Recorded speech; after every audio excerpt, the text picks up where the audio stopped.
With your complete forecast, here's KATC meteorologist Daniel Phillips. All right, everyone, let's do a little bit deeper dive here into beta, which we're still talking about, and we will still be talking about tomorrow. I think tomorrow is when we really are going to see kind of the worst weather we're going to get, I think, arrives tomorrow as that low kind of works its way towards us. Let's start with a look at the satellite radar picture. You got Teddy up at the corner of your screen. Big time hurricane out there over in the Atlantic. You've got some heavier showers that are sitting out over towards the east. Now, these have stayed out eastwards all day long, but you've got a lot of convection building offshore, and that's all tied to beta, which still is kind of circling around down over in Texas right now.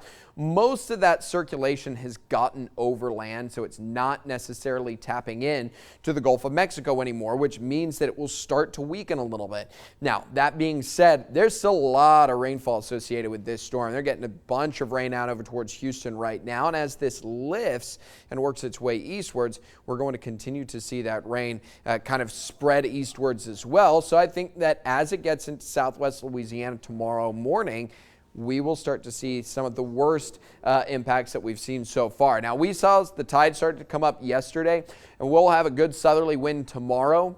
There was a little bit of coastal flooding ongoing yesterday as the surge kind of came up. It was right around that 3-foot range we've been talking about.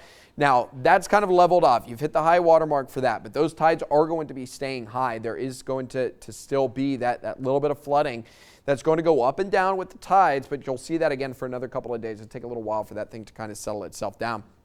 Storm kind of works its way across the area as we go through tomorrow. Remember, the worst of it will be right around the center and just off over towards the east. So as it sits down in Sabine, I think that's when we see our worst impacts. And then as it gets north of us, it'll be a little more confined to central Louisiana and then eventually going to be pushing its way off outside of our region and onwards into Appalachia.